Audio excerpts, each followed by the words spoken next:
시청자 여러분 안녕하십니까? VOA 모닝뉴스 시작합니다.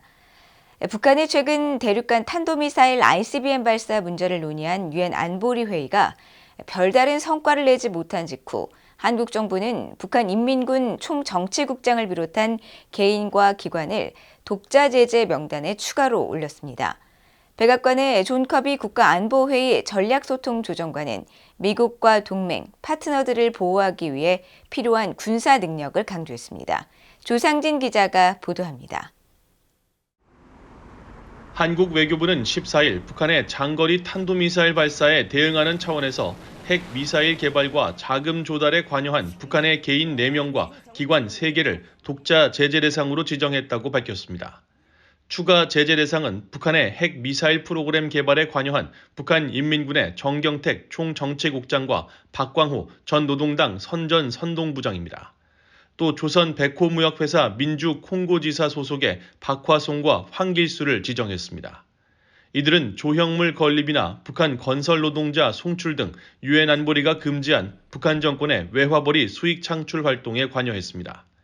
한국 외교부는 또 이들이 몸담고 있었던 인력 송출과 기계 등 금수품을 거래한 칠성 무역회사와 1980년부터 아프리카 중동 지역의 조형물 등을 거래해온 조선 백호무역회사, 또 민주콩고 내 북한 위장회사인 콩고 아콘드 SARL 등 기관 3곳도 제재 대상에 추가했습니다.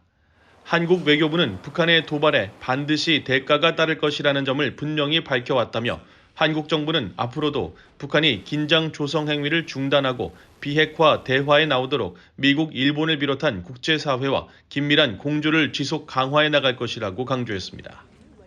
이런 가운데 미국 백악관의 존 커비 국가안보회의 전략소통조정관은 13일 VOA 뉴스센터와의 인터뷰를 통해 북한의 미사일 실험은 성공하든 실패하든 관련 기술에 대해 배우게 되는 만큼 도전이 된다고 지적했습니다. Clearly, we are concerned about North Korea's burgeoning ballistic missile program. And with each test, whether it succeeds or fails, they learn and they try to improve. And that's a challenge.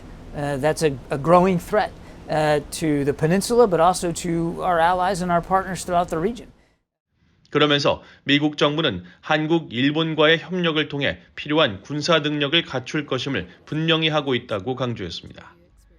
President Biden has made it clear that we're going to continue to revitalize, reinvigorate, restore the strength of our alliances and partnerships, particularly with South Korea and Japan, improving our trilateral and their bilateral cooperation with one another, so that we have the requisite military capability in the region to protect our interests and to protect our allies and partners.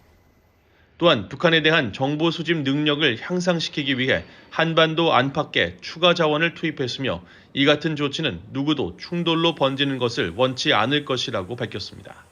그러면서 김정은은 전제 조건 없는 대화 제의에 나서는 것이 북한 주민을 위한 최선의 길일 것이라고 강조했습니다. VOA 뉴스 조상진입니다. 미 한일 외교장관이 인도네시아 자카르타에서 만나 북한의 최근 대륙간 탄도미사일 ICBM 발사를 강력하게 규탄하는 내용의 공동성명을 발표했습니다. 아세안 외교장관 회의에 참석 중인 토니 블링컨 미국 국무부 장관과 박진 한국 외교부 장관, 하야시 요시마사 일본 외무상은 14일 회의를 개최하고 북한의 핵미사일 위협에 대응하기 위한 3국 공조 강화 방안을 논의했습니다.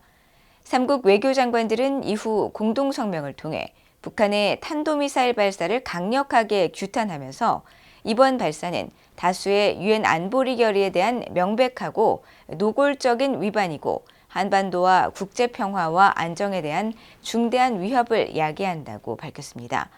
이어 3국은 북한의 핵미사일 위협에 효과적으로 대응하기 위해 북한 미사일 경보정보 실시간 공유, 해상미사일 방어훈련, 대잠훈련, 해양 차단훈련을 포함한 3국 간 안보 협력을 더욱 강화하기로 했습니다.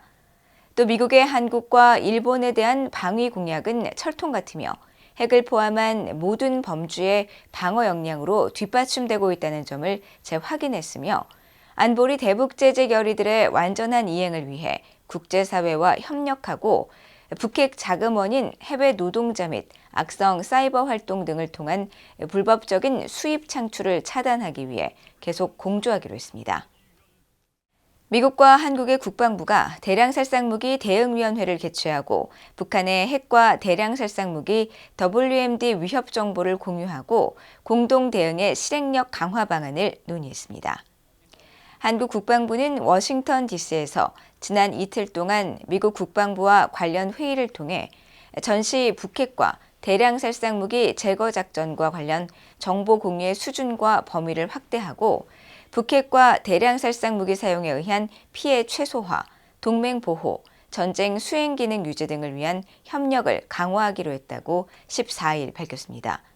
또 핵과 대량살상무기 대응 역량 강화를 위해 시행하고 있는 한반도 협력적 위협 감소 프로그램의 적용 분야를 확대해 한국 측 조직과 인력을 보강하고 전문성을 지속해서 강화하기로 했다고 설명했습니다.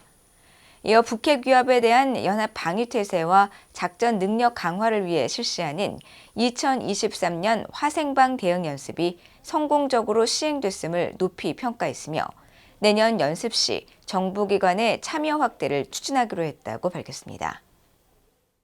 권영세 한국통일부 장관은 북한의 겁으로 당장 효과를 거두기 어렵다거나 북한의 심기를 건드려서 대화를 어렵게 만든다는 이유로 북한 인권 개선 노력을 멈추거나 소홀히 해서는 안 된다고 밝혔습니다. 권 장관은 14일 서울에서 열린 북한 인권 박람회 NK 어셈블리 축사에서 북한 주민의 열악한 인권을 개선해 나가는 것은 인류애적 사명을 넘어 통일 미래로 가는 첫걸음이라며 북한 인권 개선의 필요성을 강조했습니다.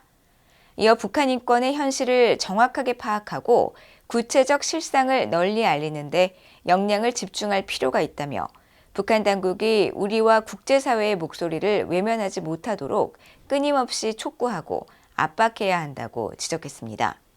또 현재 윤석열 정부는 북한 인권 개선을 북핵만큼이나 중요한 과제로 삼고 다방면의 노력을 기울이고 있다고 밝혔습니다.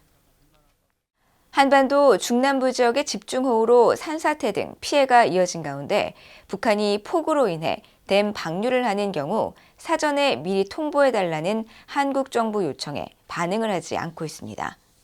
이효정 한국통일부 부대변인은 14일 정례브리핑에서 한국 정부는 지난 6월 30일 북한의 댐 방류 시 사전 통보해 줄 것을 요청했지만 아직 북한의 반응이 없는 상황이라고 밝혔습니다.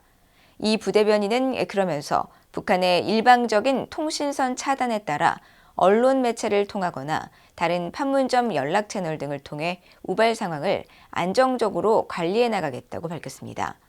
북한이 폭우로 인해 임진강 상류에 있는 환강댐 수문을 개방하면 한국 경기도 연천의 군남댐과 필승교 수위가 영향을 받게 됩니다.